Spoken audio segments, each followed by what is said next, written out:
So video பார்க்குற எல்லாருக்கும் வணக்கம் நண்பா. ராவுடைய கிக் ஆஃப் வந்து டபிள்யூபிடியோடைய ஹெட் கோர்ட் ஆஃபீஸில் நடந்தது. அதில் என்ன நடந்தது அப்படிங்கிறத பற்றி தமிழில் பார்க்கலாம். அதுக்கு முன்னாடி ஃபஸ்ட் டைம் சேனலுக்கு வந்துருக்கவங்க சப்ஸ்கிரைப் பண்ணி பெல் ஐக்கானை கிளிக் பண்ணி வச்சுக்கோங்க. தினமும் போடுற ரெஸ்லிங் செய்திகளை தமிழில் தெரிஞ்சுக்கோங்க. ஷோ ஆரம்பித்த உடனே பார்த்தீங்கன்னா மைக்கேல் கோல் தான் வந்து இன்ட்ரடியூஸ் பண்ணுறாரு. ஆக்சுவலி இன்றைக்கி பார்த்தீங்கன்னா டபிள்யூபிடியோடைய நியூ ஹெட் கோர்ட் ஆஃபீஸ் இருக்குல்ல, அதில் தான் இந்த கிக் ஆஃப் நடத்திருக்கிறாங்க ஃப்ரீயாக டிக்கெட்டை வாங்கி.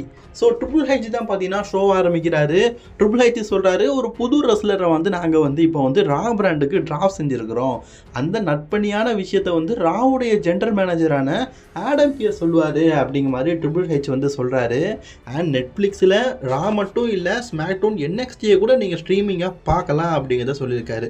ஆடம் பியர்ஸ் வந்து யாரை கூப்பிட்டுருக்காரு பார்த்தீங்கன்னா லோகநாதனை தான். நம்ம லோகன் பால் இருக்கார்ல, இப்போ சமீபத்தில் தான் அவர் சொன்னார் நான் ரிட்டையர்மெண்ட் ஆகிறேன்னு.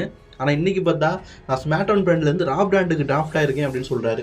ஸோ பிராண்ட் நியூ ரா பிராண்ட் ரெஸ்லராக நம்ம ஆடம் பியர்ஸ் பார்த்தீங்கன்னா இன்னைக்கு லோகன் பாலை கூப்பிட்டுருக்காரு. லோகன் பால் அஃபிஷியலி ரா ராஸ்டர் ஆகிட்டார். வந்து என்ன சொல்கிறாருன்னா, நான் வந்து ரெசல்மேனியாவில் கண்டிப்பாக மேட்ச் விளையாடுவேன் அப்படிங்கிறத சொல்கிறாரு. அது மட்டும் இல்லாமல் என்னுடைய இன்ஜுரி எல்லாமே சரியாயிருச்சு, நான் வந்து மைக் டைசனே எதிர்த்து நிற்கிறதுக்கு ரெடியாக தான் இருக்கிறேன். ஆனால் இப்போதைக்கு மைக் டைசன் என்ன எதிர்த்து நிற்கிறதுக்கு ரெடியாக இல்லை. ஆனால் நான் வந்து கண்டிப்பாக ஒரு ப்ராமிஸ் பண்ணுறேன், நான் உங்கள் முன்னாடி ஒரு வேர்ல்டு சாம்பியன் ஆவேன் அப்படிங்கிற மாதிரி சொல்லியிருக்காரு. என்னுடைய அடுத்த பாதையே வந்து ஹெவி வெயிட் சாம்பியன் ஆகிறது தான் அப்படிங்கிற மாதிரி சொல்லியிருக்காரு. அதனால தான் ரா பிராண்டுக்கே வந்திருக்காராம். ஹெவி வெயிட் சாம்பியன்ஷிப்பை வின் பண்ணணும் அப்படிங்கிறது அவர் ஆசை போல ஆகுது. அண்ட் காய்ஸ், ரா பிராண்டில் தான் ஹெவி வெயிட் சாம்பியனாக குந்தர் இருக்கார். இவர் ஹெவி வெயிட் சாம்பியனாவின்னு வேறு சொல்லியிருக்காரு. ஒரு வேளை டேரெக்டாக குந்தரை சேலஞ்ச் பண்ணுறாரோ, மேபி ராயல் ரம்பிளில் லோகன் பாலுக்கும் குந்தருக்கும் கூட ஹெவி வெயிட் சாம்பியன்ஷிப் மேட்சை பார்க்கலாம். ஸோ அதுக்கப்புறமா யூடியூப் பிரபலமான லோகன் பால் கூட சேர்ந்து ட்ரிபிள் ஹைட்ஸ் மற்றும் ராவோட ஜென்ரல் மேனேஜரான ஆடம் பியர்ஸ் இவங்க சேர்ந்து எல்லாருமே ஃபோட்டோ எடுத்துருக்குறாங்க. இது முடிஞ்சதுக்கப்புறமா ரியா ரிப்ளையை பார்த்தீங்கன்னா இன்ட்ரடியூஸ் பண்ணுறாங்க. ரியா ரிப்ளையை பார்த்தோன்னா ஃபேன்ஸ் மத்தியில் சந்தோஷத்தை பாருங்களேன், செம்மல்ல. ரியா ரிப்ளே செம்ம பாப்புலர் ஆகிட்டாங்க. ஸோ ரியா ரிப்ளே வந்த உடனே ரியா ரிப்ளே வந்து நாங்கள் உமன்ஸ் வேர்ல்டு சாம்பியன்ஷிப்புக்கான நம்பர் 1 கண்டெண்டராக செலக்ட் பண்ணியிருக்கிறோம். அதுக்கான ரீசன் வந்து வார் கேமில் லிவ் மார்கனையும் அவங்க பின்ஃபால் பண்ணி வின் பண்ணாங்க அப்படிங்கிறத சொல்கிறாங்க. அது மட்டும் இல்லாமல் இந்த இடத்துல வந்து ரியா ரிப்ளேயை வந்து பேச சொல்கிறாங்க. ரியா ரிப்ளே பேசலான்னு ஆரம்பிக்கும் போது அந்த இடத்துக்கு லிவ் மார்கன் வந்துட்டாங்க. லிவ் மார்கன் என்ன சொல்கிறாங்கன்னா, நீ என்னுடைய டாக்டிக் பார்ட்னராக இருந்த நானே ஒன்று வீழ்த்தி இந்த சாம்பியன்ஷிப்பை 2 தடவை ரிட்டைன் பண்ணியிருக்கிறேன். இந்த தடவை நீ வந்து நம்பர் 1 கண்டென்ட்டாக இருக்கிற, எப்போ வேணாலும் என் கூட மோதிக்க, கண்டிப்பாக நான் என் சாம்பியன்ஷிப்பை ரிட்டைன் பண்ணிக்குவேன் அப்படிங்கிற மாதிரி லிவ் மார்கன் பேசுகிறாங்க. லிவ் மார்கன் கொஞ்சம் ஓவராக தான் பேசுகிறாங்க. வழக்கம் போல் டாமினிக் மிஸ்டீரியோக்கும் ஃபேன்ஸ் மத்தியிலேருந்து பூ சவுண்டு கேட்டு தான் இருக்குது. அப்போது மைக்கேல் கோல் என்ன சொல்கிறாருன்னா, உங்கள் 2 பேருக்குமே ஒரு ஹாலிடே கிஃப்டாக ஒரு விஷயத்தை ஆடம் பியர்ஸ் வச்சுருக்காரு, அதான் அவர் சொல்ல போகிறாரு அப்படிங்கிற மாதிரி சொல்கிறாரு. ஆடம் பியர்ஸ் என்ன சொல்கிறாருன்னா, நான் நம்பர் 1 கண்டெண்டராக இப்போதைக்கு ரியா ரிப்ளே செலக்ட் பண்ணியிருக்கேன்னு சொன்னோம்ல, இந்த மேட்சை ராவோடைய நெட்ஃப்ளிக்ஸ் டெபிட் ஆகிற ஜனவரி 6ஆம் தேதி வந்து புக் பண்ணியிருக்கிறேன். இதுதான் அவங்க 2 பேருக்கும் கொடுக்குற ஹாலிடே கிஃப்ட்டுன்னு சொல்கிறாங்க. லிவ் மார்கனை பாருங்களேன், என்கிட்ட ஹாலிடே கிஃப்ட்டுன்னு சொல்லிட்டு என்னுடைய சோழி முடிக்கிற கிஃப்டாக தந்துருக்கேடான்னு சொல்லி பார்க்குறாங்க. அண்ட் ரியா ரிப்ளேயும் பார்த்தீங்கன்னா ஜனவரி 6 நான் முத்திய வேர்ல்டு சாம்பியன் ஆக போவேண்டி அப்படின்னு வேற சவால் விட்டுட்டு போயிருக்கிறாங்க. இதே நேரத்தில் ஸ்டாப் த மியூசிக்னு சொல்லிட்டு கெவின் ஓவன்ஸ், நம்ம WWE undisputed universal champion Kevin Owens வராது. என்னப்பா சொல்கிறேன், அன்டிஸ்பியூட்டட் யூனிவர்சல் சாம்பியன் கெவின் ஓவன்ஸா? இல்லை, அவருக்கு அவரே சூட்டிக்கிட்டாரு பேரை. சொல்கிறாரு, நான் வந்து இப்போ சமீபத்தில் வந்து WWEடைய விங்டு சாம்பியன்ஷிப்பை வின் பண்ணேன், உங்களுடைய கரண்ட் அன்டிஸ்பியூட்டட் சாம்பியன் நான் தான் அப்படின்னு சொல்லிட்டு ட்ரிபிள் ஹைட்ஸ் முன்னாடியே பார்த்தீங்கன்னா பேசிகிட்டு இருக்காரு. ட்ரிபிள் ஹைட்ஸை கண்டுக்காமல் போயிட்டாரு.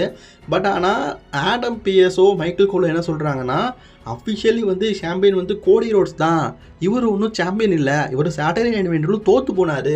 இந்த விங்கடு சாம்பியன்ஷிப் WWE புலகத்திலே இல்லை, இந்த சாம்பியன்ஷிப் அவர் வந்து 1 டே மட்டும் தான் யூஸ் பண்ணணும்னு சொன்னோம், அதை திருடிட்டு போயிருக்காரு கெவின் ஓவன்ஸ் அப்படின்னு சொல்கிறாரு. கெவின்ஸ் பார்த்தீங்கன்னா அதெல்லாம் இல்லை, நான் சாட்டர்டே மெயின் இவென்ட்ல கோடி ரோட்ஸ்க்கு இருந்து டைட்டில் எடுத்தது தான், நான் தான் புதிய சாம்பியன் அப்படின்னு சொல்லிட்டு போயிட்டு இருக்காரு. ஐயா கெவினு, ஏயா நல்லா தானே இருந்த, ஏன் இப்படி பண்ணிட்டு இருக்க? அடுத்தது நம்ம Solo Sikoa and new bloodline ஒவ்வொருத்துக்கிட்டையும் ஒப்பீனியனை கேட்குறாங்க. டாங்க கேட்கும்போது அப்படின்னு சொல்கிறாரு. நம்ம சோலோ சிகாவிட்ட கேட்கும்போது ஐ லவ் யூ சோலோ அப்படின்னு சொல்கிறாரு. என்னத்த சொல்ல, அவங்க பேசவே மாட்டாங்க, 2 பேருக்கும் ஒரே டாபிக் தான். நம்ம இவரை கேட்டால் எங்கெங்க, அவரை பார்த்தா ஐ லவ் யூ சோலோ. இன்னொருத்தர் இருப்பார், அவருக்கு இன்ஜுரி ஆகிட்டு, அவர்கிட்ட கேட்டால் நொன்னு சொல்லுவார் போல இருக்குது. சரி, இப்போ நம்ம சோலோதுக்காக சொல்கிறாரு, நான் ட்ரைபல் சீஃப் ஆகிறதுக்கான ஒரு சில காரணங்கள் இருக்குது. ஒன்று, என்கிட்ட ஊலா ஃபாலமால் இருக்குது. இன்னொன்று, ரசிகர்கள் எல்லாருமே எக்னாலஜ் பண்ணியிருக்காங்க. ரோமன் ரெயின்ஸே எக்னாலஜ் எக்னாலஜும் பண்ணியிருக்கான். ஸோ நான் தான் ட்ரைபல் சீஃப். நான் வந்து ஜனவரி 6ஆம் தேதி நடக்க போகிற நாளை என்னுடைய ஊலா ஃபாலமாலே தக்க வச்சுக்குவேன். ரியல் ட்ரைபல் சீஃப் நான் தான் அப்படிங்கிறத உங்கள் முன்னாடி நிரூபிப்பேன் அப்படிங்கிற மாதிரி பேசுகிறாரு. லேடிஸ் அண்ட் ஜென்டில்மேன், என் பேர் பால் ஹேமன் அப்படின்னு சொல்லிட்டு பால் ஹேமனும் அந்த இடத்துக்கு வந்துட்டார். இந்த மாதிரி ரோமன் ரெயின்ஸ் வந்து ரியல் ட்ரைபல் சீஃப் அப்படிங்கிறத நிரூபிக்கிறதுக்கு யாருமே தேவையில்லை. பிகாஸ் ரோமன் வந்து ஓடிசி, அவர் தான் ஒரிஜினல் ட்ரைபல் சீஃப். பட் இருந்தாலும் நீ அவனை சேலஞ்ச் பண்ணியிருக்கிறதுனால இந்த மேட்ச் வந்து ராவோடைய டெபியூட் ஷோவில் நடக்குது. அதில் கண்டிப்பாக ரோமன் ரெயின்ஸ் ஒன்றை வீழ்த்தி அவர் தான் ஒரிஜினல் ட்ரைபல் சீஃப் அப்படிங்கிறத மீண்டும் இந்த ரசிகர்கள் முன்னாடி நிறைவேற்றுவார். அண்ட் ஒன்று புரிஞ்சுக்கோ, இன்னும் கொஞ்ச நாள் தான் இருக்குது, கிட்டத்தட்ட ஒரு 19 நாள் தான் இருக்குது. அன்னைக்கு தெரிஞ்சிடும் ரியல் ட்ரைபல் சீஃப் யாருன்னு. ஸோ அப்போ ரியல் ட்ரைபல் சீஃபான ரோமன் ரெயின்ஸ் உன்னை பின்ஃபால் பண்ணி வின் பண்ணுவார். 1 2 3 ஃபேன்ஸ் எல்லாருமே எக்னாலஜ் பண்ணுவாங்க என்னுடைய தெய்வமான ட்ரைபல் சீஃபை அப்படின்னு சொல்லிட்டு பால் ஹேமன் பேசியிருக்காரு. எல்லாத்தையுமே சோலோ சிகாவாக கேட்டு தான் இருந்திருக்காரு. பட் ஆனால் நோ ரெஸ்பான்ஸ். அவரால் என்ன பேச முடியும்? சரி, ஜனவரி 6ஆம் தேதி தெரிஞ்சிருப்பா ஒரிஜினல் ட்ரைபல் சீஃப் யாருன்னு. நம்ம சோலோ சிகாவா இல்லை ரோமன் ரெயின்ஸான்னு. இதோட இந்த ஸ்டோரி முடிஞ்சிடும்னு நினைக்கிறேன். அண்ட் அதே நேரத்தில் வேர்ல்டு ஹெவி வெயிட் சாம்பியனான குந்தரும் பார்த்தீங்கன்னா அப்பீரன்ஸ் கொடுத்துருக்காரு. சக்ஸஸ்ஃபுல்லி பார்த்தீங்கன்னா இப்போ சாமி ஜெயினா இருக்கட்டும், இப்போ டேமியன் பீஸ், குந்தர், இவங்க எல்லாரையும் வீழ்த்திட்டாரு. சரி, குந்தர் தான் மற்றவங்க எல்லாரையும் வீழ்த்தினாரு. இப்போ குந்தர் என்ன சொல்கிறாருன்னா, அடுத்த கட்டத்துக்கு பயணிக்க போகிறேன். நான் நெட்ஃப்ளிக்ஸ் ஆகும்போது என்னோட சாம்பியன்ஷிப்பை அகைன் டிஃபெண்டிங் பண்ணுவேன். சக்ஸஸ்ஃபுல்லி 200 நாட்களை நோக்கி நான் சாம்பியன் ஆக இருக்கிறேன் அப்படிங்கிற மாதிரி சொல்கிறாரு. அண்ட் மைக்கேல் கோர் ஒன்று சொல்கிறாரு, நீங்கள் WWEல இன்டர்கனெக்டல் சாம்பியன்ஷிப்பை 664 நாள் வச்சுருக்கீங்க. அதே மாதிரி WWEடைய UK சாம்பியன்ஷிப் இருக்கும்போது அதை 880 நாள் கிட்ட சாம்பியனாக வச்சுருந்தீங்க. ஸோ WWEல நீங்கள் குறைஞ்சது 500 நாளைக்கு மேலே சாம்பியன்ஷிப்பை வச்சுருக்கிறீங்க. இந்த சாம்பியன்ஷிப் இப்போ 200 நாளாக கடந்திருக்குது. அது கேட்கும்போது எஸ், இது சக்ஸஸ்ஃபுல்லி ஒரு நல்ல டிஃபெண்டிங் தான். நான் 200 டேஸ்க்கு மேலே சாம்பியனாக இருக்கிறேன். என்கிட்ட சாம்பியன்ஷிப் வந்ததுன்னா யாராலையுமே தோக்கடிக்க முடியாது அப்படிங்கிற மாதிரி சொல்லாரு. அண்ட் அதே மாதிரி அவர்கிட்ட என்ன கேட்குறாருன்னா, இப்போ வந்து உங்களை அஃபிஷியலி வந்து லோகன் பால் சொல்லியிருக்காரு, நான் ஃபியூச்சர் வேர்ல்டு சாம்பியன், அதை பற்றி என்ன கேட்குறீங்க அப்படின்னு கேட்கும்போது, யாராக இருந்தாலும் பரவாயில்ல, நான் வந்து மோததுக்கு ரெடியாக தான் இருக்கிறேன் அப்படின்னு சொல்லிட்டு குந்தர் சொல்லிட்டு போயிட்டாரு. அண்ட் மெயின் ஈவெண்ட்டாக CM Punk அண்ட் செத் ரோலன்ஸுக்குள்ள ஃபேஸ் மீட்டிங். CM Punk பார்த்தீங்கன்னா தன்னுடைய கெரியரில் நடந்த பெஸ்ட் மூமெண்ட்டை பற்றி வழக்கம் போல செத் ரோலன்ஸை பற்றி எவ்வளோ குறை சொல்லுவார் எல்லாத்தையும் பேசிட்டு இருக்காரு. அந்த இடத்துல நம்ம செத் ஃப்ரீக்கிங் ரோலன்ஸும் வந்துட்டாரு. வழக்கம் போல தான் CM Punk பார்த்தோன்னா எப்படி சண்டை போடுறதுக்கு நிற்பாரோ, 2 பேரும் சண்டை போடுறதுக்கு நிற்கிறாங்க. ஸோ அங்கே இருக்கிற ரெஃப்ரீஸ் மற்றும் கார்டெல்லாம் பிரித்து விடுறாங்க.